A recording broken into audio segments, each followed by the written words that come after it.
ప్రార్థించుకుందామండి.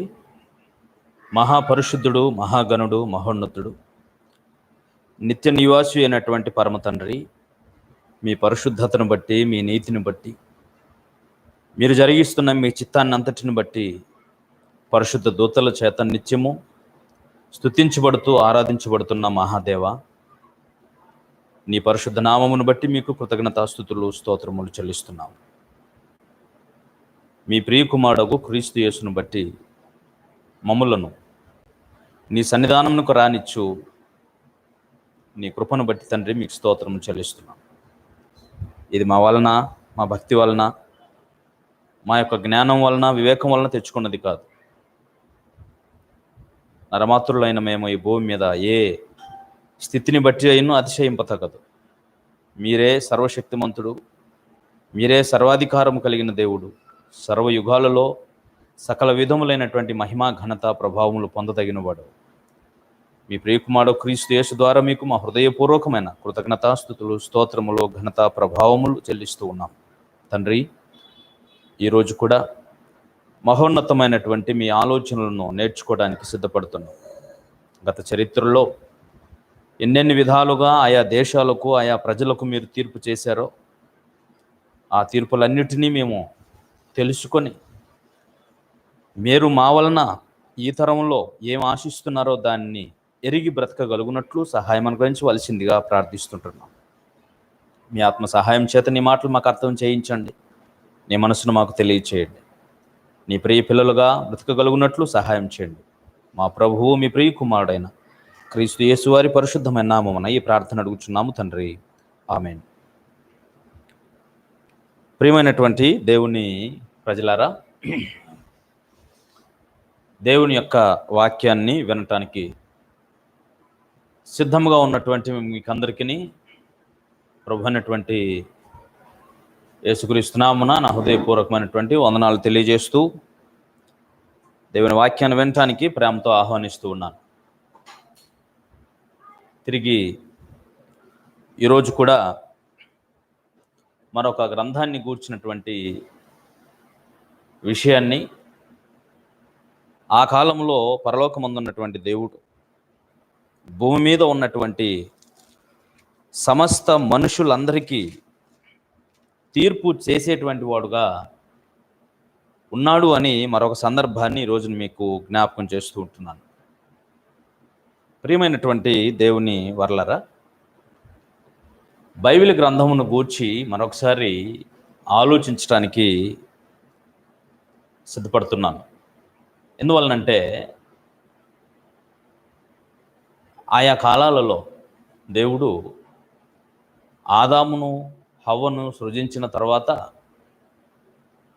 ఈ భూమి నలుదిక్కుల మానవాళి విస్తరణ జరుగుతున్నప్పుడు నరుల యొక్క అతిక్రమం, అవిధేయత, దుర్మార్గం, క్రూరత్వం, సకల దుర్నీతి సంబంధమైన ప్రతి విధమైనటువంటి పాపము అనేది కూడా విస్తరిస్తూ వచ్చింది.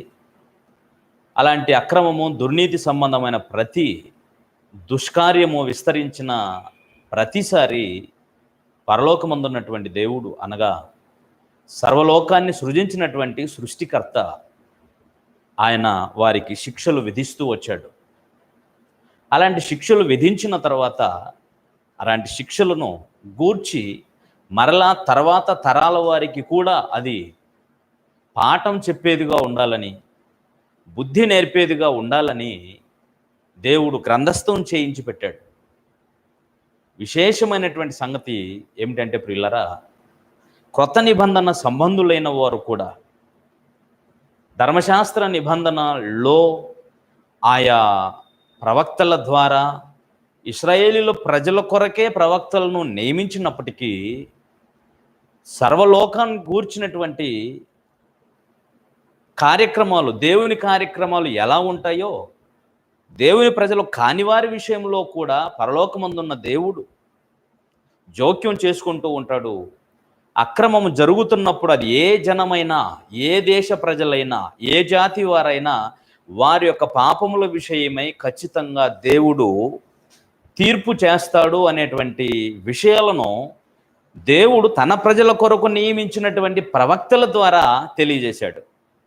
తెలియచేయటమే కాదు, అట్టి ప్రవక్తల గ్రంథాలు, చరిత్రాత్మకమైన ఎన్నో సంగతులను క్రీస్తు వచ్చిన తర్వాత 2000 సంవత్సరాల తర్వాత కూడా క్రొత్త నిబంధనతో జత చేసి ఇవ్వటం అనేది చాలా విశేషమైన కార్యక్రమం. ఎందువలనంటే ప్రియులారా, వ్రాయబడినటువంటి ప్రతి కార్యక్రమం చరిత్ర సంబంధమైనది ఏదైనాను సరే, అది ఇశ్రాయేలీయుల దేశాలైనప్పటికీ, యూదా రాజ్య సంబంధమైనటువంటి వారికి సంబంధించిందైన అప్పటికీ, లేక ఇంకా ఇశ్రాయేలీయేతరుల ప్రజలైనప్పటికీ, అనగా ఇశ్రాయేలు కాని దేశం, ఇశ్రాయేలు దేశము కానిటువంటి దేశాలు ఎన్నో ఉన్నాయి. ఐగుప్తు ఉంది, సిరియా ఉంది, అవన్నీ, ఆ తర్వాత బబులోన్ ఉంది, ఆ తర్వాత ఇంకా అషూరు దేశాలు ఉన్నాయి. ఇలాగ ఎన్నో అన్య దేశాలు, ప్రపంచ ప్రఖ్యాతిగాంచినటువంటి దేశాలు ఉన్నాయి. ఇలాంటి దేశాలకు కూడా దేవుడు తీర్పులు చేసినటువంటి సంగతులను గ్రంథస్థం చేసి మన చేతికి ఇచ్చుటలో ఉన్న దేవుని ఉద్దేశం ఏంటో జాగ్రత్తగా ఆలోచించగలిగితే ప్రియులరా, పూర్వకాలమందున్న లోకమును దేవుడు విడిచిపెట్టక భక్తిహీనుల సమూహం మీదికి దేవుడు జలప్రలయమును రప్పించినటువంటి సంగతి బహుశా మనకు అవసరం లేదు. సొదొమ గొమొర్రా పట్టణాన్ని దేవుడు ఎందుకు నాశనం చేసాడు అన్న సంగతి, ఎలా నాశనం చేశాడన్న సంగతి బహుశా మనకు అవసరం లేదనుకుంటే, కానీ మనకు అవసరం లేదని అనుకున్న దేవుడు మాత్రం అది మనకు అవసరమని దేవుడు తన గ్రంథంలో రాయించి ఇచ్చాడు. క్రొత్త నిబంధనలో అట్టి చరిత్రలో విధించబడిన తీర్పులను గురించి ఎత్తి మరలా చెప్తున్నాడు అని అంటే, అది ఎక్కడుంది అన్న విషయం నువ్వు తెలుసుకోవడానికి ఎక్కడో వెతకక్కరలా. అంచేతనే పాత నిబంధన గ్రంథంలో వెతికితే నీకు సరిపోతుంది అన్నమాట. మొత్తానికి ఇవన్నీ ఎందుకండి జరిగాయి అంటే ఆయన చెప్తుంది ఒకటే, ముందుకు భక్తిహీనులకు వారికి, దుర్మార్గులైనటువంటి వారికి బుద్ధి కలగడం కొరకు, పాఠం నేర్పడం కొరకు, బోధ నేర్పడం కొరకు, వారి మారు మనసు కొరకు పరలోకమందున్న దేవుడు వాటిలందరికీ శిక్ష విధించినటువంటి సంగతులు, అనగా తీర్పు చేసినటువంటి సంగతులను క్రొత్త నిబంధనలో కూడా ఎత్తి వ్రాయించినటువంటి ప్రత్యేకత మనకు బైబిల్లో కనిపిస్తుంది. ఇక బైబిల్లోని ప్రత్యేకతను గురించి మనం ఆలోచన చేయగలిగితే ప్రియులారా, ప్రపంచంలో ఎన్నో మతాలు ఉన్నాయి కదా. ఏ మత గ్రంథం అయినా సరే అది వారి మతం అనటానికి మరొక రుజువు ఉండేది. ఎందుకంటే దేవుడు అంటే సర్వలోకానికి సంబంధించిన వాడై ఉంటాడు. సర్వలోకానికి ఆయా దుష్క్రియలు జరిగినప్పుడు తీర్పులు విధించిన వాడై ఉంటాడు. వాటిని గూర్చి అన్ని తరాల వారికి, సర్వలోకానికి పాఠం నేర్పుతాడు.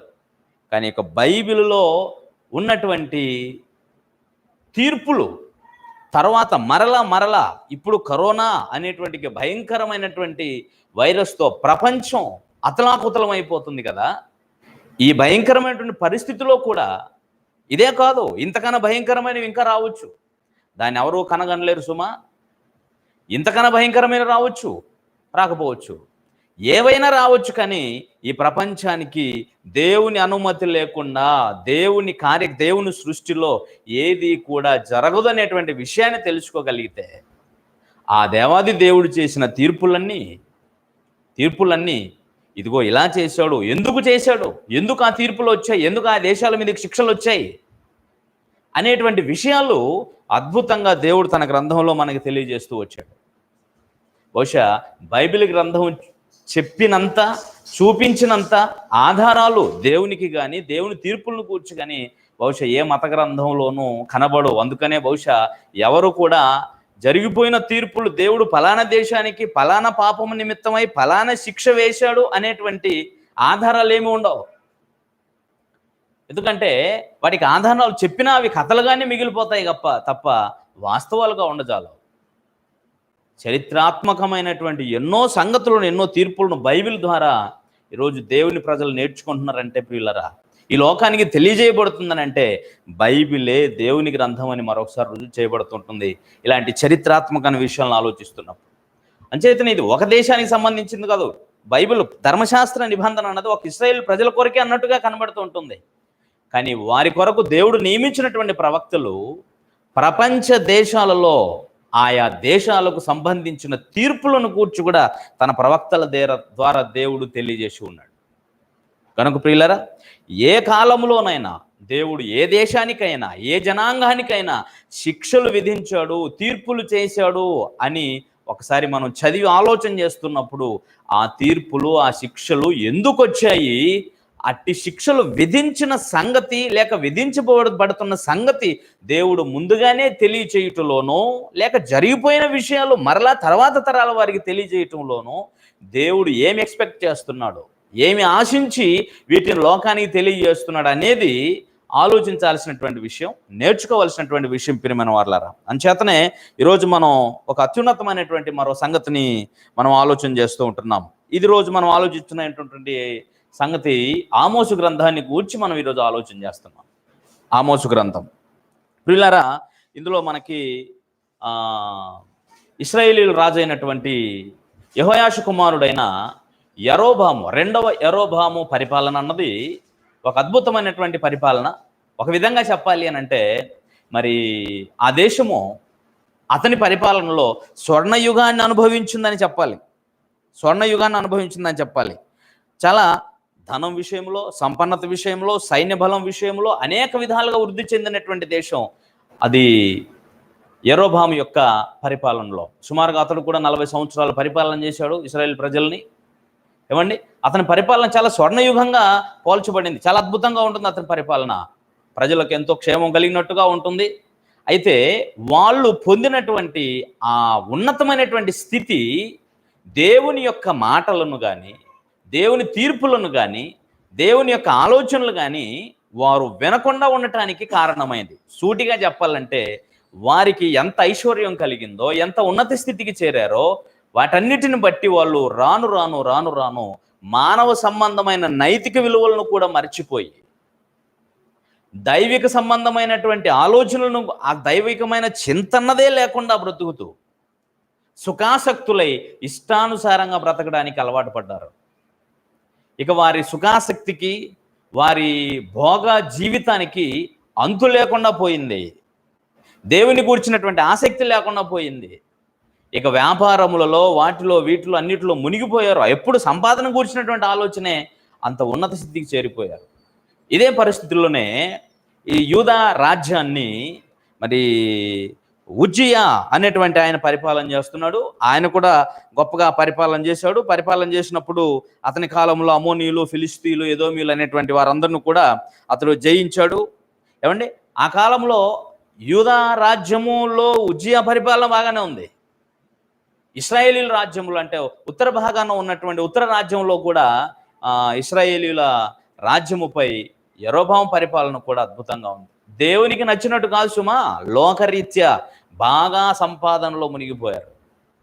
అద్భుతంగా సంపాదించారు. వారి ధన సంపన్నత వారిని అనేక విధములైనటువంటి దుర్నీతికి తీసుకొని వెళ్ళిపోయింది. ప్రియులారా, దుర్నీతికి తీసుకొని వెళ్ళింది, పాపంలో పడేసింది. అంచేతనే దేవాది దేవుడు ఒక పశువుల కాపరిగా ఉన్నటువంటి ఆయన, వాస్తవానికి అతను ఊరు తెకోవా అనేటువంటి ఊరు చాలా చిన్న ఊరు, అదేమి పేరుగాంచినటువంటి ఊరు కాదు. కానీ అతడు మహోన్నతుడైనటువంటి దేవుని సేవకుడుగా పిలువబడి ఉన్నది ఉన్నట్టు అద్భుతమైనటువంటి విధానంలో చెప్పాడు. జాగ్రత్తగా ఆ విషయాలను ఇప్పుడు మనం ఆలోచన చేస్తూ ఉంటున్నాం. ఏమండి, ఈ గ్రంథంలో మరి ఆయా జనాంగముపై దేవుడు విధించినటువంటి 8 తీర్పులు మనకి ఇక్కడ కనిపిస్తాయండి. 8 తీర్పులు మనకి ఇక్కడ కనబడతాయి. జాగ్రత్తగా మనం చూడాల్సినటువంటి అవసరం ఉంది. దమస్కు మీదికి వచ్చినటువంటి దేవుని తీర్పు, గాజా మీదకి వచ్చినటువంటి దేవుని తీర్పు, ఏమండి, ఆ తర్వాత తూరు మీదకి వచ్చినటువంటి దేవుని తీర్పు, ఏదోము మీదకి వచ్చినటువంటి దేవుని యొక్క తీర్పు, ఏమండి, అమోనీయుల మీదికి, మోయాబీయుల మీదికి, యూదా మీదికి, ఇశ్రాయేలు మీదికి, ఈ విధంగా 8 రాజ్యాల మీదికి, 8 దేశాల ప్రజల మీదికి దేవుని తీర్పులు వస్తున్నాయనే విషయాన్ని ఈ గ్రంథంలో స్పష్టంగా తెలియజేయబడింది. ఏమండి, జాగ్రత్తగా చూడండి ఎంత అద్భుతంగా ఉంటుందని అంటే ఈ విషయం అంతా కూడా 1వ అధ్యాయం 3వ వచనం నుంచి 6వ అధ్యాయం 14వ వచనం వరకు ఈ దేశాలకు సంబంధించిన ఈ 8 తీర్పులకు సంబంధించినటువంటి వివరాలు మనకు స్పష్టంగా కనబడుతుంది. 2వ అధ్యాయం 6వ వచనం వరకు స్పష్టంగా కనబడుతుంది. అలా చెప్తున్నాను. ఇందులో 1వ అధ్యాయం 3వ వచనం నుంచి 2వ అధ్యాయం 16వ వచనం వరకు ఈ 8 దేశాల మీదకి తీర్పులు వచ్చినటువంటి సంగతి తెలియజేస్తున్నాడు. ఓకే, ఇప్పుడు ఆ విషయాలను మనం ఆలోచన చేస్తున్నాం. ఎందువలనంటే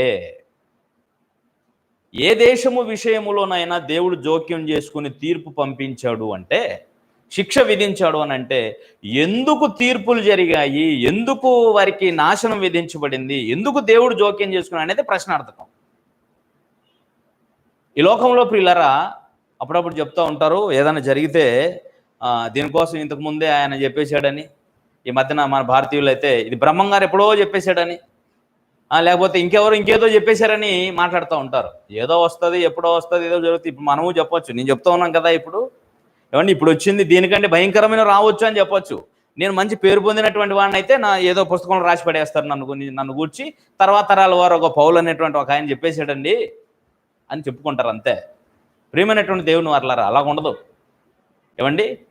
బాగా పండ్లు లేక కాయలు ఉన్నటువంటి చెట్టు మీదకి 10 రాళ్ళు విసిరితే ఏదో ఒక రాయి తగిలినంత మాత్రాన అదేదో గుడ్డివాడు చూసేసినట్టు కాదు. అర్థమవుతుందండి? అవన్నీ వాస్తవాలు అయిపోవు. ఎందుకు తీర్పులు వస్తాయి, ఎందుకు తీర్పు జరుగుతుంది, ఎందుకు శిక్షలు విధించబడ్డాయి అన్నదే ప్రశ్నార్థకం. దాని గూర్చినటువంటి వివరాలే ఈరోజు దైవ గ్రంథం నుంచి చూస్తున్నాం. ఎందుకండి ఎప్పుడో జరిగిపోయిన తీర్పులు మనకెందుకండి అని అంటే, అవసరం కనుకనే ఈ విషయాలు మీకు తెలియజేస్తున్నాం ప్రియులారా. ఈ పరిస్థితిలో మరీ ముఖ్యం అవసరం. ప్రపంచం మేల్కోవాలి, ప్రజలందరూ జాగ్రత్త పడాలి. ఎందుకంటే ఇందులో అన్య దేశాలతో పాటు ఇంకెవరున్నారు? దేవుని రాజ్యముగా, దేవుని ప్రజలుగా పిలువబడిన ఇశ్రాయేలీయుల రాజ్యం ఉంది, యూదా రాజ్యం కూడా ఉంది. అర్థమవుతుందండి?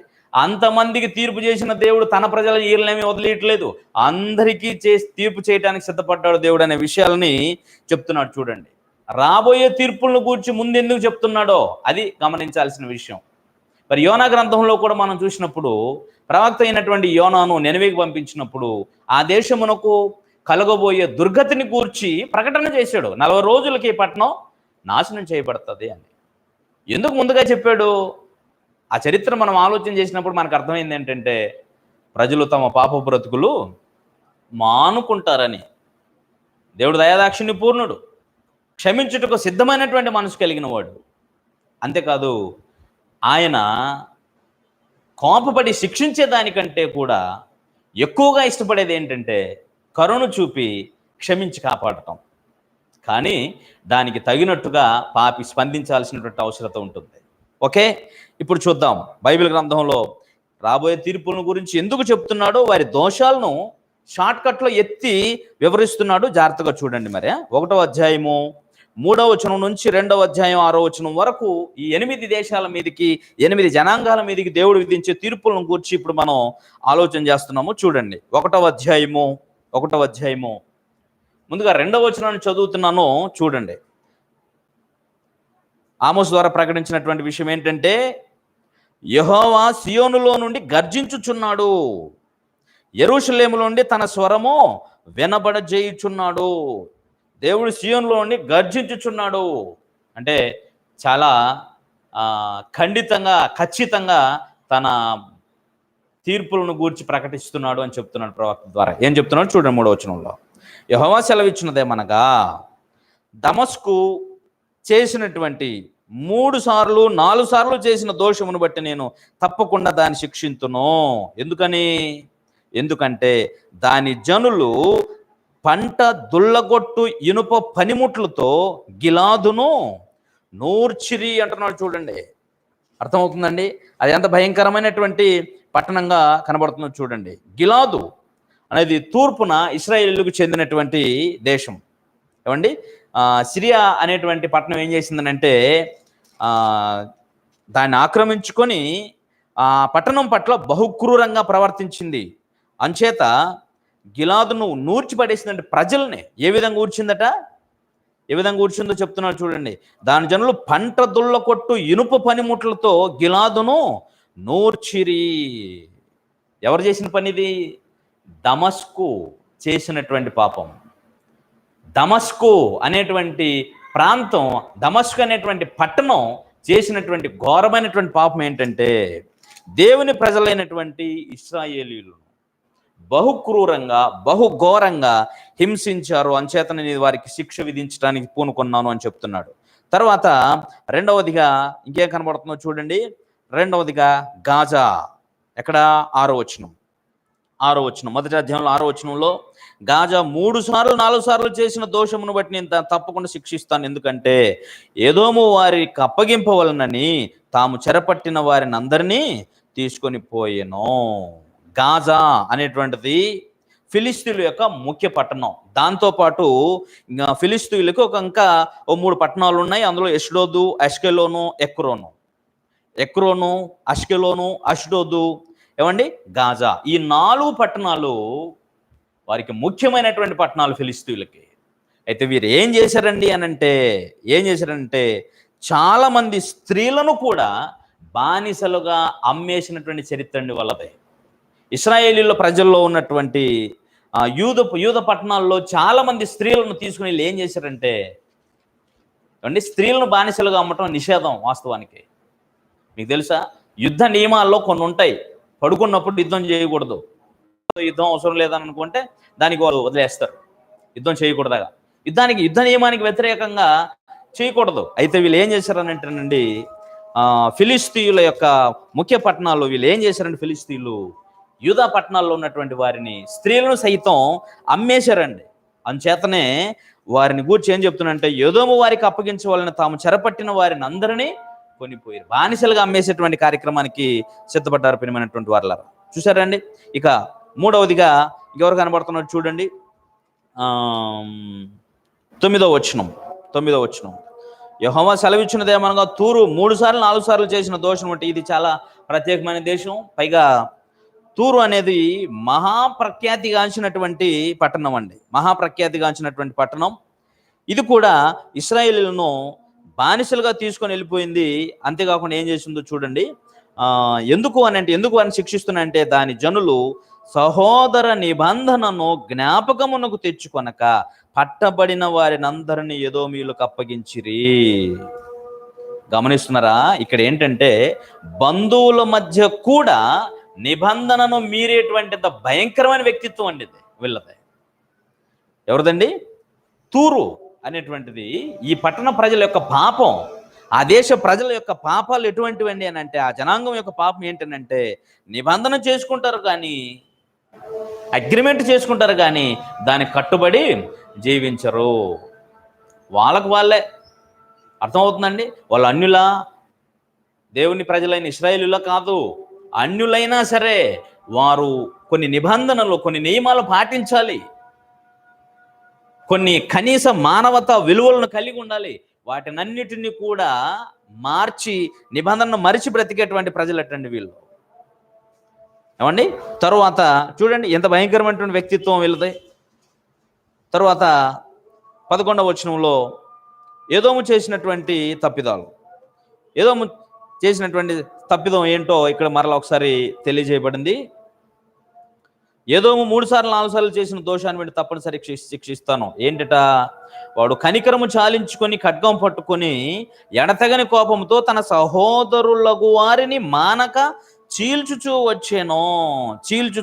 ఎవరిని? తమ సహోదరులు అంటే ఇశ్రాయేల్ ప్రజలని. యాక్చువల్గా వీళ్ళు ఏశావు యాకోబు సంతానం కదా. ఇశ్రాయేలీయులు అనేటువంటి వారు యాకోబు సంతానము, ఎదోమీయులు అనేటువంటి వాళ్ళు ఏశావు సంతానం. వీళ్ళు ఎప్పుడు కూడా తమ సహోదర నిబంధనను మీరినప్పుడు పరమ తండ్రి జోక్యం చేసుకున్నాడు. ప్రతిసారి ఇశ్రాయేలీలు ఐగుప్తు దేశం నుంచి కనాను దేశానికి వచ్చేటప్పుడు కూడా వారికి సహాయం చేయడానికి బదులు వారిని పరోక్షంగా దెబ్బతీసే ప్రయత్నంలో పరలోకమందున్న దేవుడు తర్వాత కాలంలో వారికి శిక్ష వేయడానికి సిద్ధపడ్డాడు. అదే కారణాన్ని సహోదర నిబంధన మర్చిపోయాడు అని అంటాడు. సహోదర భావాన్ని మర్చిపోయాడు. సహోదరులను చూడకుండా ఏం చేశాడంటండి, కోపంతో కనికరము చాలించుకొని, ఇంతైనా కనికరం లేకుండా ఏం చేస్తున్నాడంటే ఖడ్గం పట్టుకొని ఎడతెగని కోపముతో తన సహోదరులకు వారిని మానక చీల్చుచూ వచ్చాను. ఎంత భయంకరమైన పాపము చూడండి. క్రూరత్వం కనబడుతుంది ఎక్కడ చూడండి, అన్యాయం కనబడుతుంది, అక్రమం కనబడుతుంది. తరువాత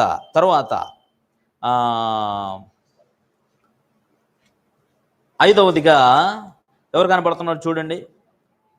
అమోనీయులు కనిపిస్తున్నారు, అమోనీయులు కదా, అమోనీయులు. వీళ్ళు ఏం చేశారో చూడండి. యెహోవా సెలవిచ్చిందా, అమోనీయులు 3 సార్లు 4 సార్లు చేసిన దోషాన్ని బట్టి వారిని శిక్షిస్తున్నాను. ఎందుకంటే తమ సరిహద్దులను మరి విశాలం చేయదలచి గిలాదులోని గర్భిణీ స్త్రీలను కడుపులను చీల్చిరి. తమ సరిహద్దులను విశాలం చేసుకోవడం కొరకు ఆయా దేశాలు మరో దేశపు ప్రాంతాలను ఆక్రమించుకోవడానికి చేసే దురాఘాతం అంతా ఇంత కాదు. ప్రేమైనటువంటి దేవుని ప్రజలారా, గర్భిణీ స్త్రీలు కడుపులను చీల్చినటువంటి చరిత్ర ఎవరిదండి? అమ్మోనీయులది.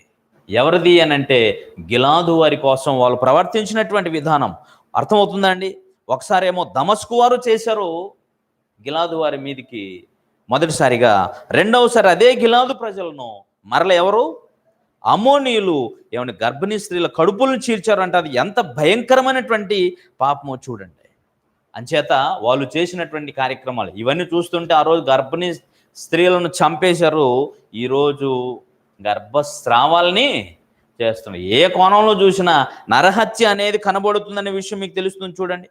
ఆరోదిగా ఎక్కడ కనబడుతుంది చూడండి. ఇంకా 2వ అధ్యాయము 1వ వచనం. 2వ అధ్యాయం 1వ వచనం. యెహోవా సెలవిచ్చినదేమనగా, మోయాబు 3 సార్లు 4 సార్లు చేసిన దోషాన్ని బట్టి నేను తప్పకుండా దాన్ని శిక్షిస్తాను మోయాబును గూర్చి. ఎందుకంటే వారు ఏదోము రాజు ఎముకలను కాల్చి సున్నము చేసిరి.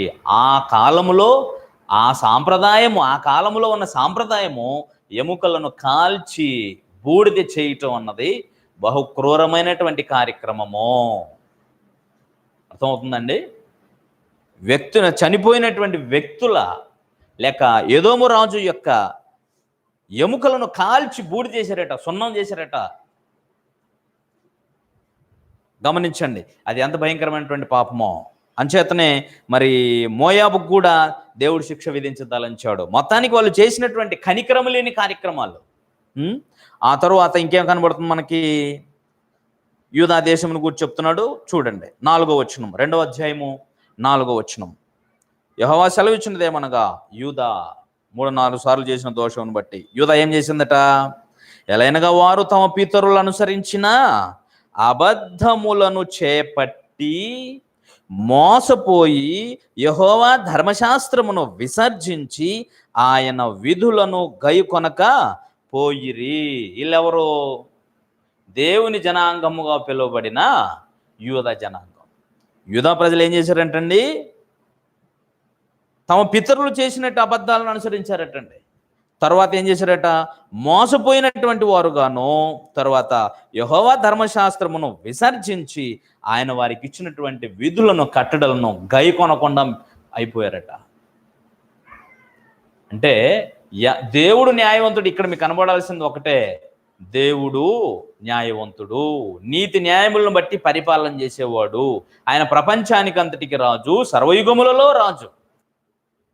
ఈ ప్రపంచంలో ఏ దేశ నాయకుడైనా ఏ దేశ అధికారి అయినా ఆ దేశ ప్రజలకు న్యాయము చేయొచ్చు, చేయకపోవచ్చు. కానీ తగిన కాలమందు సృష్టికర్త అయిన దేవుడు మాత్రం న్యాయమైన తీర్పులను ఆ దేశం మీదకి రప్పించక మానడు అనేటువంటి విషయం గత చరిత్ర చెప్తుంది.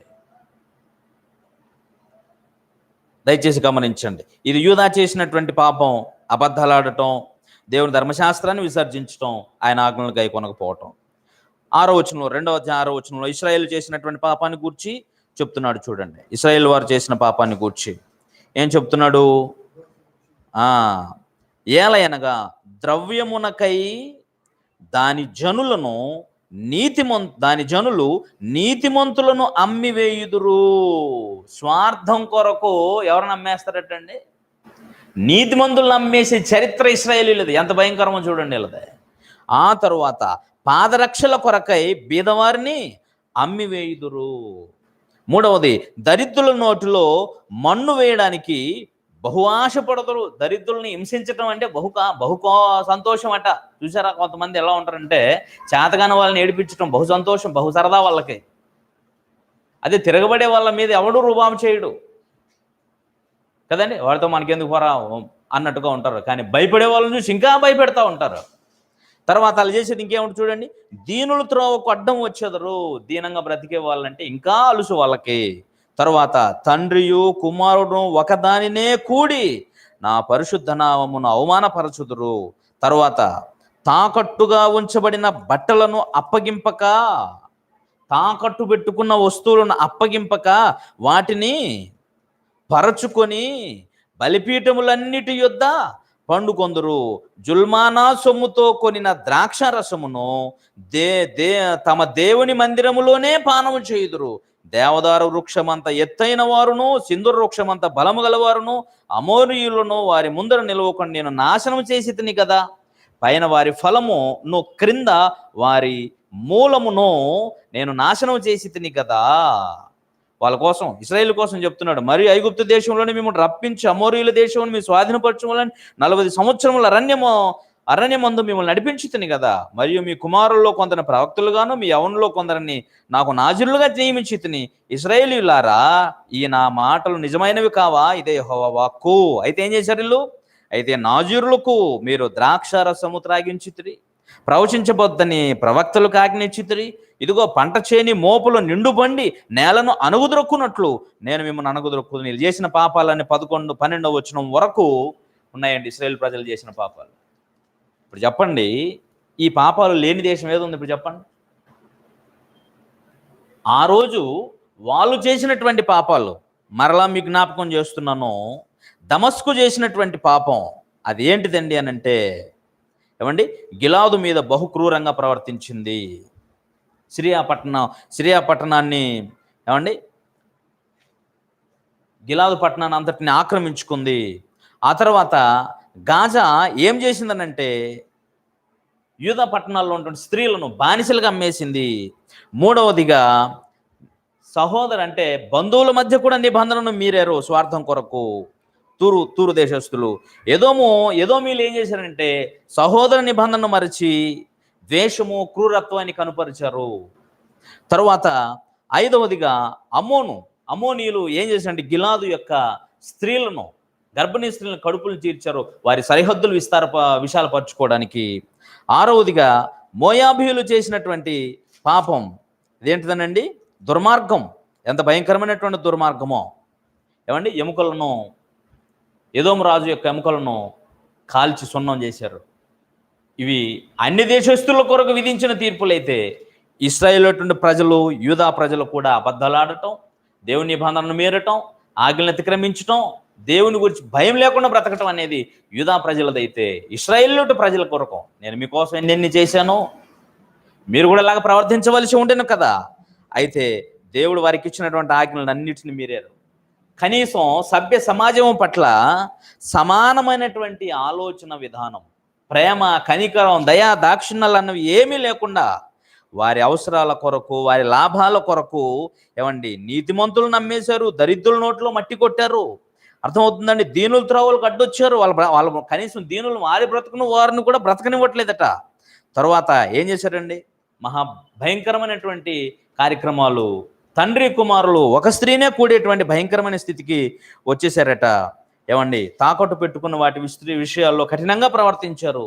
జుల్మాన సొమ్ముతో ద్రాక్షరసం తాగి దేవుని మందిరాల్లోనూ పడుకోవడానికి అలవాటు చేసుకోండబ్బా. దేవుని మందిరం అంటే గౌరవం లేకుండా పోయింది. ఇంత భయంకరమైనటువంటి పాపాలు చేశారండి వీళ్ళు. మరి దేవుడు వదిలేస్తాడండి? వదిలేస్తాడా? అంచేతనే ఈ భయంకరమైనటువంటి స్థితికి ఇశ్రాయేలీలు వచ్చారు. కానీ వీళ్ళు చేసినటువంటి కార్యక్రమాలన్నింటి బహుభయంకరమైన ప్రేమైనటువంటి వాళ్ళరా. అంచేతనే ఆయన ఏం చెప్తున్నాడంటే 3వ అధ్యాయంలో ఐగుప్తు దేశం నుండి యెహోవా, 3వ అధ్యాయం మొదటి నుంచి చదువుతున్నా. ఐగుప్తు దేశం నుండి యెహోవా రప్పించిన ఇశ్రాయేలీయులారా, మిమ్మును గూర్చియు ఆయన రప్పించిన కుటుంబం వారిని అందరినీ గూర్చి ఆయన సెలవిచ్చిన మాట వినండి. ఏంటంటే, భూమి మీద సకల వంశములోనూ మిమ్మును మాత్రమే నేను ఎరిగి ఉంటుని, కానీ మీరు చేసిన దోషక్రియలను బట్టి మిమ్మును శిక్షింపను. ఎందుకంటే సమ్మతింపకుండా ఇద్దరు కూడి నడుతురా. మీరు నా మాటలు, నా ఆజ్ఞలు గై కొనకుండా, నా ఇష్టాన్ని నెరవేర్చకుండా నేను ఈ లోకంలో ప్రత్యేకపరుచుకుంటే మీతో నేను కలిసి ఎందుకు నడవాలి? ఎవరి విషయంలోనైనా సరే న్యాయం అన్నది, కనికరం అన్నది చాలా అవసరం. దాన్నే దేవుడు కోరుతున్నాడు. ఏ దేశమైనా సరే, ఏ జనాంగమైనా సరే నీతి న్యాయం అనుసరించి బ్రతకాల్సినటువంటి అవసరత ఉంది అనేటువంటి విషయాన్ని దయచేసి గమనించండి ప్రియమైనటువంటి దేవుని వల్ల ఇట్టి సంగతులను దయచేసి గమనించండి. వారి పాపపు స్థితిని వారు గమనించట్లేదు. ప్రవక్త ఎంతగా గొంతెత్తి చాడుతున్నా వీరికి పట్టట్లేదు. పైగా ఆమోసుని ప్రశ్నించారు కూడా, ఎందుకు నువ్వు చెప్పొద్దు, ఎందుకు చెప్తున్నావు ఇలాంటివన్నీ అని చెప్పేసి అతన్ని నివారింప చూశారు. ఆ తర్వాత ఆమోసు చాలా సంగతులు వాళ్ళకి తెలియజేశాడు. నాకేం పని అయ్యా, మీ మీద ఏమైనా శత్రుత్వమా, మీ మీద ఏమైనా నాకేమన్నా ద్వేషమా, అసలు నేను పశువులు కాపాడని ఏదో మేడి పనులు ఏరుకుంటూ టైంపాస్ చేస్తూ బతికినటువంటి నన్ను తీసుకొచ్చేసి చెప్పమన్నాడు కాబట్టి నేను చెప్తున్నా, అంతే మీ ఇష్టం అని చెప్పేసి తను చెప్పేశాడు. ప్రియులారా, ఇంతకు వాళ్ళు చేస్తున్నటువంటి కార్యక్రమాలకి ఎలా ఉంటాయో ఒక్కసారి బైబిల్ని తెరిచి చూడండి. వారు జీవన శైలిక ఏ విధంగా మనకు కనబడుతుందో ఒకసారి బైబిల్ తెరిచి చూద్దాం. ప్రియమైనటువంటి వారులారా, 6వ అధ్యాయం ఉన్నటువంటి 6వ అధ్యాయం వారిని గురించి తెలియజేస్తున్నటువంటి సమాచారం జాగ్రత్తగా చూడండి. వారి పాపమునకు ఎలాంటి స్థితి కలగబోతుందో, ఏమండి వాళ్ళు ఎటువంటి స్థితి కలిగి ఉన్నారో మనకు అర్థమవుతుంది. ముందుగా చెప్పాను మీకు, యరొబాము పరిపాలనలో, 2వ యరొబాము పరిపాలనలో బీదలైన వారు ఇంకా కడుబీదలు అయిపోతూనే ఉన్నారు. ప్రజలపై ఇంతైనా కనికరం లేకుండా ధనవంతులైన వారు మాత్రం ఒక ఉన్నత స్థితిలోకి వెళ్ళిపోతున్నారు. ధనవంతులైన వారిని చూచి మాత్రమే తమ దేశం ఎంతో ఉన్నత స్థితిలో ఉందని భావించినటువంటి దేశం. అప్పుడప్పుడు మన దేశం కూడా కనబడుతుంటుంది. ధనవంతులైనటువంటి వారు ఎంతో వృద్ధి చెంది కోటీశ్వర ప్రపంచ కరోడ్పతులతో పోటీ పడుతున్నప్పుడు మా దేశం తక్కువేమీ కాదు అని కనబడుతుంటుంది. కానీ దేశంలో అన్యాయాలు జరుగుతూనే ఉంటాయి, అక్రమాలు జరుగుతూనే ఉంటాయి, నరవధ జరుగుతూనే ఉంటుంది, హింసలు జరుగుతూనే ఉంటాయి, ఇతర మతస్థులపై భయంకరమైనటువంటి దాడులు జరుగుతూనే ఉంటాయి. ఎన్నో క్రూరత్వాలు పసిపిల్లల మొదలుకొని వృద్ధుల వరకు వ్యభిచారం, జారత్వం, భయంకరమైన కార్యక్రమాలు జరుగుతూనే ఉంటాయి.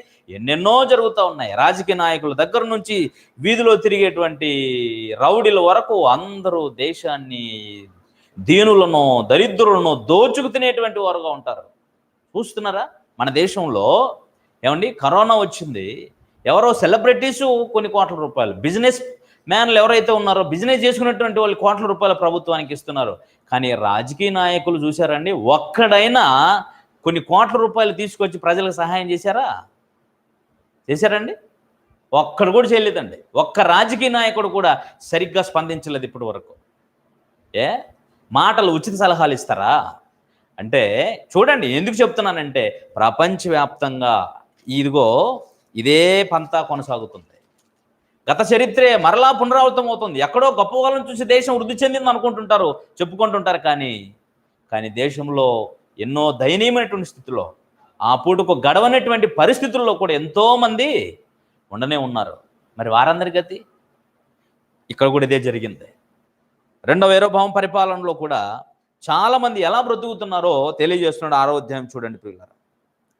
సియోనులో నిర్విచారముగానున్న వారికి శ్రమ.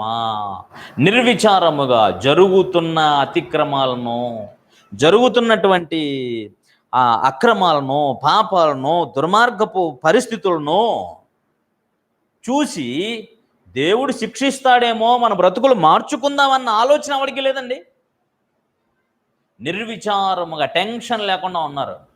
చూడండి, ఇప్పుడు ఈ లాక్డౌన్ రోజుల్లో కూడా సరే తినటానికి ఉందా లేదా, మనకి సరే హాయిగా బ్రతుకుతున్నావా లేదా, ఓకే, ఏం టెన్షన్ పడాల్సిన అవసరం లేదు, ఇప్పుడేం టెన్షన్ లేదు మాకు అన్నట్టుగా కొంతమంది ఉంటారు. కానీ ఏ పూటకు ఆ పూట ఇప్పుడైతే తినేసాము, కానీ రాత్రికి ఏంటి మన గతి, రేపు మన పరిస్థితి ఏంటి? ఇలాగ ఎంతమంది లేరండి, ఎంతమంది లేరు. నిర్విచారముగా ఉండేటువంటి వారికి శ్రమ. నిర్విచారంగా ఉండే వారికి శ్రమ. ఇంకేమంటాడు చూడండి ఒకసారి. వాళ్ళు చేస్తున్నటువంటి కార్యక్రమాలను వివరంగా తెలియజేయబడ్డాయి, జాగ్రత్తగా చూడండి. షోమ్రోను పర్వతం మీద నిశ్చింతగా నివసించు వారికి శ్రమ. చింతలేదులకి, నిశ్చింత లేని వారికి శ్రమ. తర్వాత ఇశ్రాయేలు వారికి విచారణకర్తలై జనములలో ముఖ్య జనమునకు పెద్దలైన వారికి శ్రమ. ప్రజలలో విచారణకర్తలై ఉండి సరైన విచారణ చేయకుండా, న్యాయం ప్రజలకు జరిగించకుండా చేసేట వారి కోసం చెప్తున్నాడండి. కల్నేకు పోయి విచారించుడి, అక్కడ నుండి హమాతున నుహాపురమునకు పోవుడి, ఫిలిస్తీయుల పట్టణమైన గాతునకు పోవుడి. అవి ఈ రాజ్యముల కంటే గొప్పవి కదా, వాటి సరిహద్దులు మీ సరిహద్దుల కంటే విశాలమైనవి కదా. ఉపద్రవ దినము బహు దూరముగా ఉన్నదనుకొని ఏం చేస్తున్నట్టండి, అన్యాయపు తీర్పు తీర్చుటకై మీ మధ్య మీరు పీఠములు స్థాపింతురు, దంతపు మంచముల మీద పరుండి. ఈరోజు మన భాషలో పట్టుపరుపులు అని ఒకటి, తర్వాత ఏమండి టేకుతో బంగారంతో మంచాలు చేయించిన వాళ్ళు ఉంటారా? ఆ కాలంలో దంతపు మంచాలు అవి ఎలా తయారు చేశారో తెలియదు. దంతాలంటే పళ్ళు అండి, పళ్ళు పళ్ళు ఏమండి చూడండి, ఏనుగు దంతాలు అంటారు చూసారా, పెద్ద పెద్దవే. అలాంటి దంతాలతోనట ఏం చేసుకుంటే మంచాలు చేయించుకున్నారటండి బాబుల్లో. ఎంత భయంకరమైన అనుభవాన్ని, ఉన్నత స్థితిని అనుభవిస్తున్నారో చూడండి. చూడండి మళ్ళీ చదువుతున్న 4వ వచనంలో, దంతపు మంచముల మీద పరుండుచు పాన్పుల మీద తమ్మును చాచుకొనుచు మందలో శ్రేష్టమైన గొర్రె పిల్లలను సాలలోని క్రొవ్విన దూడలను వధించి భోజనము చేయుదురు. ఇంకా ఏం చేస్తారు? ఎంటర్టైన్మెంట్ వరకు ఏం చేస్తారంట? స్వరమండలముతో కలిసి పిచ్చి పాటలు పాడుచు దావీదు వలనే వాయించు వాద్యములను కల్పించుకొందరు. పాత్రలలో ద్రాక్షరసం పోసి పానం చేయుచు పరమల తైలం పూసుకొనుచుందరు. కానీ యోసేపు సంతతి వారికి కలిగిన ఉపద్రవమును గూర్చి చింతపడరంటే సభ్య సమాజం ఏ స్థితిలో ఉందో ఏ విధమైన చింత లేదన్నమాట. చూశారండి, దంతాలతో చేయబడిన మంచాల మీద పడుకొని, పాన్పుల మీద పడుకొని, ఏమండి ఇంత భయంకరమైనటువంటి స్థితి చూడండి ప్రియులారా. శ్రేష్టమైనటువంటి గొర్రెపిల్లను సాలలో క్రొవ్విన దూడలను వధించుకొని భోజనం చేస్తూ, ఎంటర్టైన్మెంట్ అంటారు కదా చూడండి. ఇప్పుడు టీవీల్లో ఎక్కువగా వచ్చేది ఏముంటాయి? ఎంటర్టైన్మెంటే ఎప్పుడు అవే పాటలు పాటలు పాటలు డ్యాన్సులు. ఏకం కొన్ని ఛానల్ అయితే ఇంకా మ్యూజిక్, మా మ్యూజిక్, జెమినీ మ్యూజిక్, ఇవే పనులు. స్టార్ మ్యూజిక్, పాటలు ఏంటనంటే చూడండి, నిర్విచారముగా అంతే, చింత లేకుండా నిశ్చింతగా బ్రతుకుతున్నటువంటి పరిస్థితులు వీళ్ళలో కనబడుతున్నాయండి. వాస్తవం ఏంటంటే ఆయా దేశాల ప్రజలు అనుభవిస్తున్నటువంటి పరిస్థితులను, దీన స్థితిగతులను ఒక్కసారి చూస్తున్నప్పుడు నిశ్చింతగా ఉండాల్సిన సమయమో కాదు అని చెప్తున్నాడండి. నిశ్చింతగా ఉండేటువంటి సమయం కాదు, ఎవడి స్వార్థం కోసం బ్రతికేటువంటి స్థితి కాదు అని అంటున్నాడు ఆయన. ఇంకేమంటున్నాడు చూడండి. కాబట్టి ఉపద్రవం వాళ్ళకి రాదని అనుకుంటున్నారట. పాత్రలో ద్రాక్షరసం పోసి 6వ వచనం, పాత్రలో ద్రాక్షరసం పోసి పానము చేయుచు పరిమళ తైలం పూసుకొనుచునుందురు. కానీ యోసేపు సంతతి వారికి కలిగిన ఉపద్రవమును గూర్చి చింతపడరు. సెంట్లు ఈ రోజే కాదు, ఆ రోజు కూడా ఉన్నాయట. తిండిలో ఆనందం ఈ రోజే కాదు, ఆ రోజే ఉందట. పానుపు సంతోషం ఆనందం ఈ రోజు కాదు, ఆ రోజు కూడా ఉందట. ఎంత భయంకరమైనటువంటి పరిస్థితిని అనుభవిస్తున్నారో చూడండి ప్రియులారా. ఈ విధంగా ఈ గ్రంథం అంతా మీరు చదివితే వారి యొక్క తీర్పులన్నీ, ఎందుకు వారి మీద ఇంత భయంకరమైన తీర్పులు ఉన్నాయో మనకు తెలియజేయబడుతుంది ప్రియులారా, తెలియజేయబడుతుంది. దయచేసి బాగా ఆలోచించండి. ఇంతకు ఎందుకండి ఇవన్నీ జరుగుతున్నాయి అని ఒక్కసారి మనం బైబిల్ తెరిచి ఆలోచన చేస్తే వచ్చినటువంటి తీర్పులను బట్టి, తీర్పులు విధించిన తర్వాత ఇంతకు ఏం చెప్పదలంచాడు ఆయన అంటే ఒకటే చూద్దాం ఒకసారి. 4వ అధ్యాయానికి రండి. 4వ అధ్యాయం మనం ముగింపులోకి వెళ్తున్నాము. ఎక్కువగా వివరించడానికి సిద్ధపడలేదు. ఎందుకంటే ప్రియులారా దయచేసి గమనించండి, ఈ గ్రంథం అంతా కూడా మరి ప్రధానంగా ఇశ్రాయేలీలు షోమ్రోన్ అంటే సమరయ అని కూడా పిలుస్తారు. షోమ్రోను, బేతేలు ఇదే విగ్రహారాధనకు గొప్ప కేంద్రాలుగా కనబడుతుంటాయి ఇశ్రాయేలీల యొక్క చరిత్రలో, ఇశ్రాయేల్ దేశంలో. కాబట్టి అక్కడే ఆయన నిలబడి ప్రకటిస్తున్నాడు. ఏమండి, వాస్తవానికి ఆమోసు యూదా రాజ్యానికి చెందినోడు. ఆయన వీళ్ళకి ఇశ్రాయేలీలకు వాక్యాన్ని ప్రకటించడానికి దేవుడు ఏర్పాటు చేసుకున్నాడు. ఇప్పుడు ఏం చెప్తున్నాడో జాగ్రత్తగా చూడండి. 4వ అధ్యాయము మీకు ఇష్టమైనట్టు మీరు బ్రతకండి అని చెప్పేస్తూ 6వ వచనం నుంచి చూడండి. ఇక 6వ వచనం నుంచి, మీ పట్టణములన్నిటిలోనూ నేను మీకు దంతశుద్ధి కలుగజేసినను, మీరున్న స్థలములన్నిటిలో మీకు ఆహారం లేకుండా చేసినను, మీరు నా తట్టు తిరిగిన వారు కారు.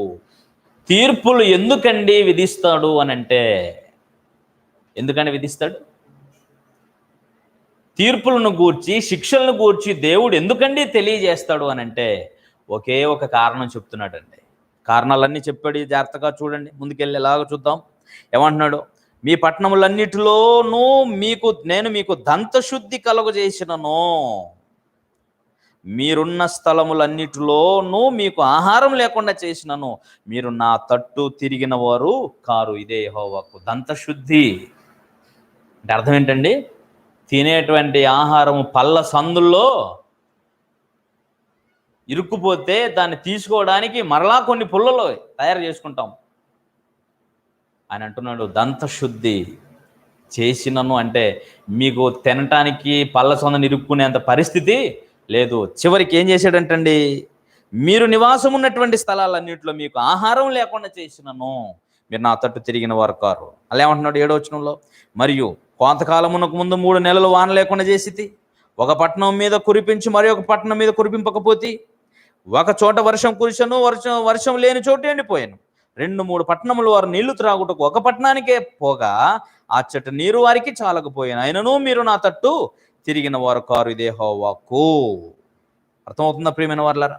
9వ వచనం కూడా, మరియు మీ సస్యములను ఎండు తెగులు చేతనో కాటుకు చేతనో నేను పాడు చేసి తిని, గొంగలి పురుగు వచ్చి మీ విస్తారమైన వనములను, ద్రాక్ష తోటలను, అంజురపు చెట్లను, ఒలివ చెట్లను తినివేసెను, ఆయనను మీరు నా తట్టు తిరిగిన వారు కారు. ఇదే యెహోవాకు. మరియు నేను ఐగుప్తీయుల మీదికి తెగులు పంపించినట్లు మీ మీదికి తెగులు పంపించి తిని, మీ దండుపేటలో పుట్టిన దుర్గంధము మీ నాసిక రంధ్రములకు ఎక్కునంతగా మీ యవనులను ఖడ్గం చేత హతము చేయించి మీ గుర్రములను కొల్ల పెట్టించి తిని, ఆయనను మీరు నా తట్టు తిరిగిన వారు కారు. ఇదే యెహోవా వాక్కు. అర్థమవుతుందండి? మీరు నా తట్టు తిరిగిన వారు కారు. ప్రతి చోట ఆయన చేసిన ప్రతి తీర్పుకి ఆయన ఒకటే చెప్తున్నాడు, మీకు ఇవన్నీ ఎందుకు చేశాను? మీ పొలాల్లోకి పురుగులు పంపించి, కరువులు పంపించి, వాటిని ద్రాక్ష తోటలను, వనములను నాశనం చేసి, మీకు ఆహారం లేకుండా చేసింది వీటన్నిటికి ఎందుకో కారణం, మీ మీదకి తెగులు రప్పించింది దేనికో తెలుసా అని అంటున్నాడండి. ఎందుకంటండి? మీరు నా వైపు తిరగాలని. సృష్టికర్త అయినటువంటి దేవుని వైపు తిరగడానికి మాత్రమే ఇవన్నీ వారి మీదకి తెగుళ్ళు, శిక్షలు, తీర్పులు రప్పించాడండి.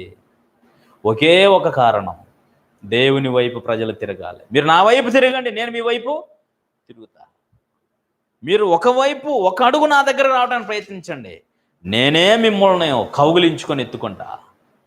ప్రేమైనటువంటి దేవుని ప్రజలరా, దేవుడు చెప్తున్నాను కదా, దేవుడు శిక్షించడం కంటే కరుణ చూపడంలో బహు ఆసక్తి కలిగిన వాడు, బహు ఇష్టము కలిగినటువంటి వాడు. కానీ ప్రజలు ఆయన వైపు తిరగాలి, ప్రజలు ఆయన వైపు తిరగాలి. ఈ మాటలన్నీ మీరు ఆలోచన చేయండి ప్రియమైన వాళ్ళరా. ఎంత జాగ్రత్తగా ఆలోచన చేస్తే అంత గొప్ప చరిత్ర, అంత గొప్ప జ్ఞానము మనకు అర్థమవుతుంది. ఏమండి? ఆయన ఎవరో ఏమనుకుంటున్నారు ఆయన గురించి? 13వ వచనంలో, 12వ వచనం చదువుతున్నా. కాబట్టి ఇశ్రాయేలీయులారా, మీ ఎడల నేను ఇలాగునే చేయుదును గనుక ఇశ్రాయేలీయులారా, మీ దేవుని సన్నిధిని కనబడుటకై సిద్ధపడుడి.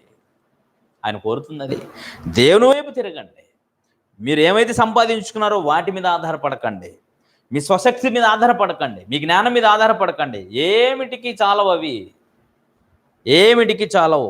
పర్వతములను నిరూపించువాడును, గాలిని పుట్టించువాడును ఆయనే.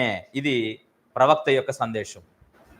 ఇన్ని సంగతులు చెప్పిన తర్వాత మీరు దేవుని సన్నిధిని సిద్ధపడి రెండయ్యా అని పిలుస్తూ ఆయన అంటున్నాడు, పర్వతములను నిరూపించువాడును, గాలిని పుట్టించువాడును ఆయనే, ఉదయమును చీకటిని కమజేయువాడును, మనుషుల యోచనలు వారికి తెలియజేయవాడును ఆయనే, భూమి యొక్క ఉన్నత స్థలముల మీద సంచరించు దేవుడును, సైన్యములకు అధిపతియగు యెహోవా అని ఆయనకు పేరు.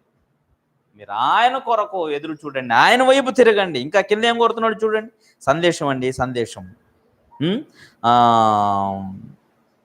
5వ అధ్యాయం 4వ వచనంలో, ఇశ్రాయేలీయులతో యెహోవా సెలవిచ్చినదేమనగా, నన్ను ఆశ్రయించుడి, నన్ను ఆశ్రయించిన ఎడల మీరు బ్రతుకుదురు. మీరు బ్రతకాలనంటే ఎవరు మీకు సరి అయినటువంటి ఆశ్రయ దుర్గమో ఆయనను ఆశ్రయించండి. నన్ను ఆశ్రయించండి, నన్ను ఆశ్రయిస్తే మీరు బ్రతుకుతారు. బేతేలును ఆశ్రయింపకుడి, విగ్రహారాధనను, విగ్రహాలను ఆరాధించకుడి, దాన్ని ఆశ్రయించకుడి. గిల్గాల్లో ప్రవేశింపకుడి, బెయేర్షెబాకు వెళ్ళకుడి, గిల్గాలు అవశ్యముగా చెరపట్టబడిపోవును, బేతేలు శూన్యమైపోతుంది. యెహోవాను ఆశ్రయించినప్పుడు మీరు బ్రతుకుదురు. ఆశ్రయింపని ఎడల బేతేలులో ఎవరునూ ఆర్పివేయలేకుండా అగ్ని పడినట్లు ఆయన యోసేపు సంతతి మీద పడి దానిని నాశనము చేయును. మీరు ఆయన ఆశ్రయిస్తే బ్రతుకుతారు, లేకపోతే బ్రతకరు అంటున్నాడు. మీకు కలిగినటువంటి సంపదనో ఐశ్వర్యం మీదనో దేనినో నువ్వు ఆశ్రయముగా పెట్టుకుంటే అది నీకు పనికిరాదు అంటున్నాడు. యెరోబోము పరిపాలనలో గొప్ప జీవితాన్ని వాళ్ళు అనుభవించారు. వారు కలిగిన ఉన్నత స్థితిని చూసి మేము చాలా డెవలప్ అయ్యాము అనుకున్నారు వాళ్ళు. వారు కలిగిన దానిని బట్టి, వారి యొక్క ఔన్నత్యమైన హోదాను బట్టి దీనులను, సామాన్య ప్రజలని పట్టించుకున్నవారు కాదు. ఆ తర్వాత మీరు చదివితే మీకు తెలుస్తుంటుంది, వారు చేసినటువంటి అన్యాయాలు, అక్రమాలు అంతా ఇంత కాదండి. దేవుని ప్రజలను బహుభయంకరమైనటువంటి స్థితిలోనికి ఈడ్చిపరేశారు. వాళ్ళేమో ఉన్నత స్థితికి చేరిపోతున్నారు. న్యాయము లేదు, కనికరము లేదు, భయం లేదు, భక్తి లేదు, దేవుని యొక్క ఆజ్ఞలు లేవు, కట్టడలు లేవు. ఎవడు ఇష్టమైనట్టు వాడు బ్రతుకుతున్నాడు. ఆయన తన కనికరం చేత ఏం చెప్తున్నాడండి? మీరు ఆయన ఆశ్రయించండి, ఆయన వైపు తిరగండి, ఆయన ఆజ్ఞలను అనుసరించండి. మీకు కలిగిన స్థితిని బట్టి మీరు ఒకవేళ దాన్ని ఆశ్రయం చేసుకుంటే మీరిక బ్రతకరు అంటున్నాడు. దేవుని ఉగ్రతకు పాత్రులు అయిపోతున్నటువంటి విషయాన్ని ఆయన చాలా బహుస్పష్టంగా తెలియజేస్తున్నారు. ప్రియులారా, చెడిపోయిన ప్రతిసారి సమాజం విషయంలో దేవుడు కోరింది అదేనండి. యెషయా కాలంలో కూడా, యెషయా ప్రవక్త అయినటువంటి ఇర్మీయా కాలంలో కూడా, ఇర్మీయా గ్రంథంలో 4వ అధ్యాయంలో ప్రజలను గురించి ఆయన ఇదే చెప్పాడండి. చూస్తారా ఒకసారి? ఇర్మీయా గ్రంథము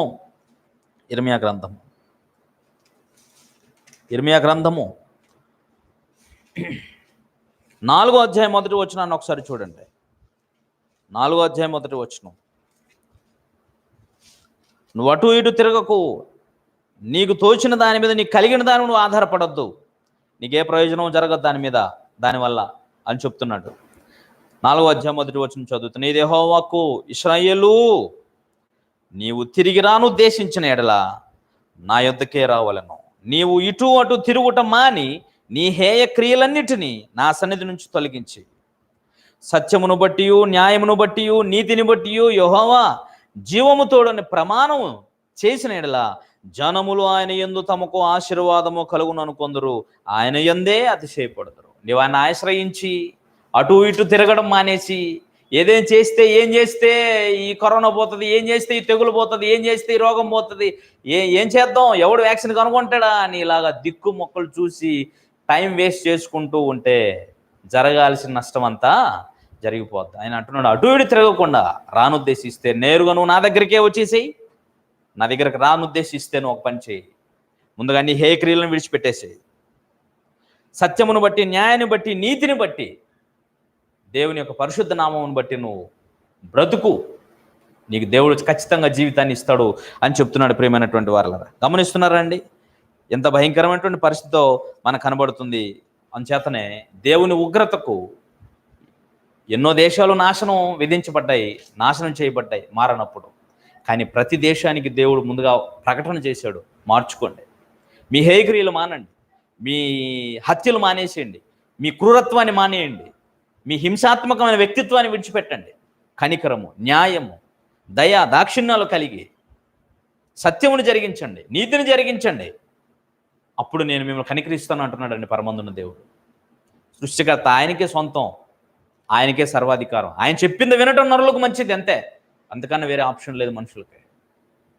ఆయన ఆజ్ఞలను అనుసరించి బ్రతకడమే మానవ జాతికి శ్రేయస్కరం. ఈరోజు ఆ దేశం మీదకి, ఆ పట్టణాల మీదకి వచ్చినటువంటి భయంకరమైన తెగుళ్ళను కూర్చి బహుశా మనకు రాదు అని అనుకోవచ్చు, రావచ్చు. అఫ్కోర్స్ వాటిని గురించి ముందుగా చెప్పేటువంటి పరిస్థితి అయితే ఆ కాలంలో ప్రవక్తలకు ఉన్నట్టుగా ఈ కాలంలో ఏ వ్యక్తికి, ఏ జ్యోతిష్కునికి, ఏ ప్రవక్తకి అవకాశం లేదు. కానీ జరిగిన తీర్పును బట్టి అర్థం చేసుకోవచ్చు, అలాంటి దుష్క్రియలు, అలాంటి దుర్నీతి సంబంధమైన పాపములు ఉన్నప్పుడు ఖచ్చితంగా దేవుడు ఆ దేశం మీదకి శిక్ష వేస్తాడు. శిక్షించకన్నా ముందు ఆయన కృప చూపిస్తాడు, కృప చూపించి అవకాశం కల్పిస్తాడు మార్చుకోమని. మార్చుకుంటే సరే, మార్చుకోకపోతే బహుభయంకరం. ప్రియమైనటువంటి దేవుని వల్లరా, ఇక్కడ నేను మీకు చెప్తున్న విషయం ఏంటంటే, ఈ లోకంలో బ్రతకడం కొరకే మీరు దేవుని వైపు తిరగాలని చెప్పాడు దేవుడు వాళ్ళకే. కానీ ప్రభు అయినటువంటి యేసుక్రీస్తు వారిని భూమి మీదకి పంపించిన తర్వాత దేవుని ఉగ్రతకు ఈ ప్రపంచము పాత్రం అవ్వకుండా ఉండటం కొరకే దేవుడు తన కుమారుడు క్రీస్తుని లోకానికి పంపించింది. అర్థమవుతుందండి? ఆ రోజైతే ప్రవక్తల సందేశమును ప్రకటించాడు, తెలియజేశాడు. కానీ ఈరోజు ప్రపంచానికంతటికీ తెలిసేటట్టుగా దేవుడు తన కుమారుడైన క్రీస్తును పరిచయం చేసేసాడు. ఆ యేసుక్రీస్తు వలన ఏం జరగాలండి లోకానికి అని అంటే, రాబోయేటువంటి భయంకరమైన ఉగ్రత నుంచి తప్పించబడాలి ఈ లోకంలో. ఎందుకంటే దైవభక్తి ఇప్పటి జీవం విషయములోనూ రాబో జీవం విషయములోనూ మీకు ప్రయోజనకరమైనది. అది మీకు ప్రయోజనకరమైనది కనుకనే క్రీస్తుని విశ్వసించటం వలన మీరు ఈ దేశాలు ఈ లోకంలో క్షేమంగా బ్రతికే అవకాశం ఉంది, నిత్యత్వాన్ని కూడా సంపాదించుకునే అవకాశం ఉంది. అంచేతనే దేవుని ఉగ్రతకు ప్రజలు పాత్రము కాకుండా ఉండటం కొరకు దేవుడు తన కుమారుని పంపించాడు. తన కుమారుని గూర్చినటువంటి వార్త అది సమాధాన వలననైనా సువార్త, సమాధాన సంబంధమైన సువార్త. ఆ సువార్తను అపోస్తుల ద్వారా ప్రకటించాడు, క్రైస్తవుల ద్వారా సర్వలోకానికి ప్రకటిస్తున్నాడు. మళ్ళా చెప్తున్నాను, దేవుడు ముందు నుంచి చెప్తున్నది ఏంటంటే, ప్రియమైన వారలారా, తీతుకు రాసిన పత్రికలు అనేక సార్లు మీకు తెలియజేశాను. 2వ అధ్యాయము 11వ వచనంలో, సమస్త మనుషులకు రక్షణకరమైన దేవుని కృప ప్రత్యక్షమై అంటే ఏంటండి ఆ కృప అంటే, అదే మనం చదువుకుంటాం హెబ్రీయులకు రాసిన పత్రిక 2వ అధ్యాయం 9వ వచనంలో, దేవుని కృప వలన ఆయన ప్రతి మనుష్యుని కొరకు మరణము అనుభవించినట్లు అంటున్నాడు. దేవుని కృప ప్రత్యక్షమై శిలువలో మరణాన్ని అనుభవిస్తూ ఒక బోధ చేసింది. ఏంటంటే అది తీతు పత్రికలో తెలియజేసిన సమాచారం ఏంటంటే, మనము సమస్త విధములైనటువంటి భక్తిహీనతను, ఇహలోక సంబంధమైన దురాశలను విసర్జించండి. పాపానికి మూలం దురాశ కనుకనే భక్తిహీనతను, ఇహలోక సంబంధమైన దురాశలను విసర్జించండి. మరి ఏం చేయాలండి అని అంటే, కింద చెప్పాడు ఆయన, స్వస్థ బుద్ధితోనూ నీతితోనూ భక్తితోనూ బ్రతుకుచుండాలని బోధిస్తుంది. ఆ మహాదేవుని ఉగ్రతను భరిస్తూ ప్రభువైనటువంటి యేసుక్రీస్తు వారు శిలువలో ఉండి దేవుని కృప వల్ల ప్రతి మనుషుని కొరకు మరణాన్ని అనుభవిస్తూ ఆ ఉగ్రత ఎంత భయంకరమైనదో వివరిస్తూ తెలియజేస్తున్నాడు. ఇహలోక సంబంధమైన దురాశను, సమస్త విధమైన దుర్నీతి అనేటువంటి పాపాన్ని విడిచిపెట్టేసేయండి, భక్తిహీనతను విడిచిపెట్టేసి ఏం చేయాలా? నీతితోనూ భక్తితోనూ స్వస్థ బుద్ధితోనూ ఈ లోకంలో బ్రతుకుచుండండి అని చెప్తున్నాడు. ఈ ప్రపంచ దేశాల ప్రజలందరూ తెలుసుకోవాల్సిన సత్యం, ప్రియమైన వారలారా, ప్రతి ఒక్కరు కూడా ఎరగాల్సినటువంటి సత్యం, గత చరిత్రలో విధించబడినటువంటి తీర్పులన్నీ మన మానవ జాతికి అంతటికి ఇప్పుడే కాదండి, తర్వాత తరాల వారు కూడా పాఠం నేర్చుకోవడానికే ఆ తీర్పులన్నీ దేవుడి గ్రంథంలో రాయించి పెట్టాడు. ఒకటే సూత్రం, ప్రజలు హేయక్రియలు విడిచిపెట్టాలి, అన్యాయ సంబంధమైన క్రియలు విడిచిపెట్టాలి, దుర్నీతిని విడిచిపెట్టాలి, పాపమును విడిచిపెట్టాలి, కనికరము, న్యాయము, ప్రేమ, నీతి, భయం, భక్తి కలిగి బ్రతకాలి. ఇలా బ్రతికినంత కాలం ఈ ప్రపంచాన్ని దేవుడు చల్లగా కాపాడుతాడండి. వాస్తవం, ప్రేమైనటువంటి వారు, ఇలా బ్రతికితే దేవుడు ప్రపంచాన్ని కాపాడతాడు, లేకపోతే ఈ ప్రపంచాన్ని కాపాడే అవకాశమే లేదు.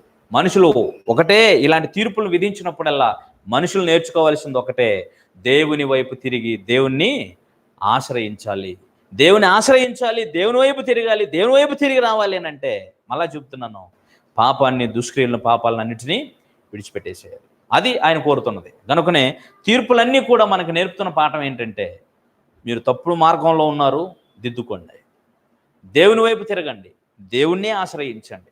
మీ జ్ఞానాన్ని, మీ తెలివిని, మీ ధనాన్ని, మీ సంపదని, మీ సైన్యాన్ని ఇలాగా యరొబాము ఆలోచించినట్టుగా మీరు దేన్ని బట్టి ఆధారపడకండి. ఎందుకంటే ఉగ్రత దినమందు, ఆపద్ దినమందు ఆస్తి అక్కరకు ఎంత దేశమైనా సరే ప్రపంచమంతా దెబ్బకు కుదేలైపోయింది. ఆర్థిక వ్యవస్థ అంతా కూడా ఏమైపోయిందండి?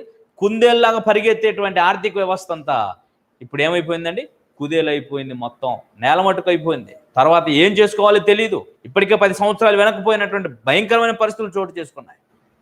ఏమైపోతుందో ప్రపంచం, ఎంత భయానకమైన స్థితి. నిశ్చింతగా ఉండేటువంటి సమయం కాదు, నిర్విచారంగా బ్రతికేటువంటి సమయం కాదు, సుఖాసక్తులై భోగాసక్తులై బ్రతికేటువంటి సమయం కాదు.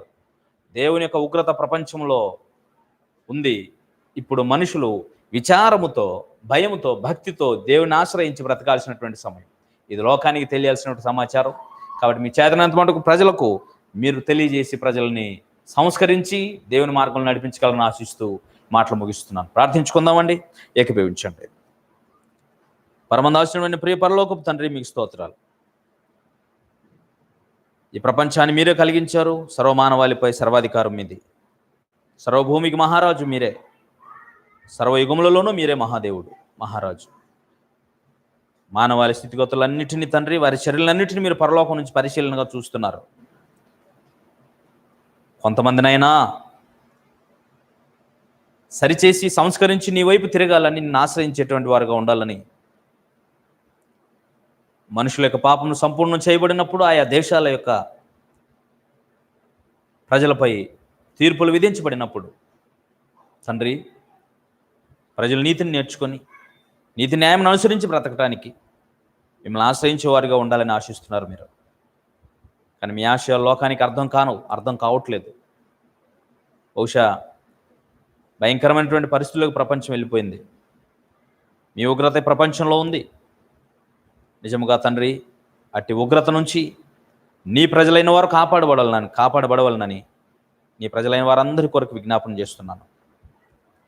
నిజముగా తండ్రి, ఈ భయంకరమైనటువంటి ఉగ్రతలో నీ ప్రజలు కాపాడబడాలి. ప్రత్యేకమైనటువంటి కాపుదల నీ ప్రజలకు అవసరమైంది.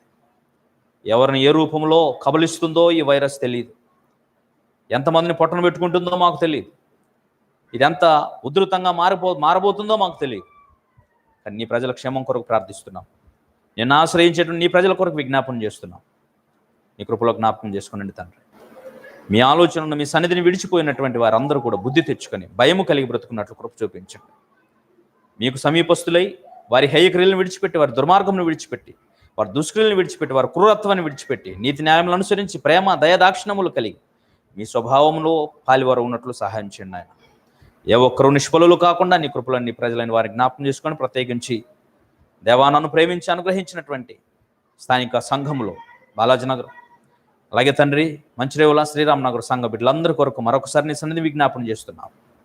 ఆయన ఈ సత్యవాక్యాన్ని వింటున్నటువంటి దూర ప్రాంతాల్లో నీ బిడ్డలందరి కొరకు ప్రార్థిస్తుంటున్నాం.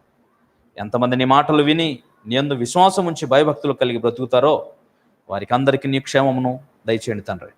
ఈ భయంకరమైన ఉగ్రత నుంచి నీ బిడ్డలు కాపాడండి నాయన. ఈ లోకంలో ఉన్నంతకాలం నీ కోసం యథార్థంగా బ్రతుకున్నట్లు మా ప్రభువైన క్రీస్తు సర్వమానవాళికి సంబంధించిన పాపముకు సంబంధించిన మీ ఉగ్రతను భరిస్తూ బోధించినట్టుగా ఆయన స్వస్థ బుద్ధి కలిగి నీతితోనూ భక్తితోనూ బ్రతికి విసర్జించవలసినటువంటి ఈ లోక సంబంధమైన దురాశలను, భక్తిహీనతను, దుర్నీతిని విసర్జించి భయభక్తులతో మా జీవితాలు కొనసాగించుకుని కృపను మా అందరికీ అనుగ్రహించండి. సకల విధములైన మహిమ ఘనతా ప్రభావాలు మీకే చెల్లిస్తున్నాం. ఈ భయంకరమైన వ్యాధి నుంచి దేశ ప్రజలు మీ చిత్తమైతే కాపాడండి.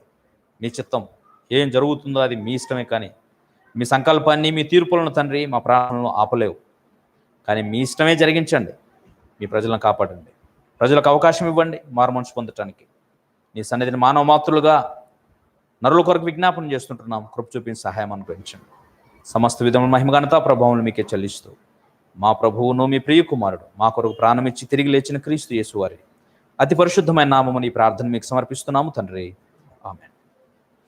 అందరికి వందనాలండి. Thank you very much.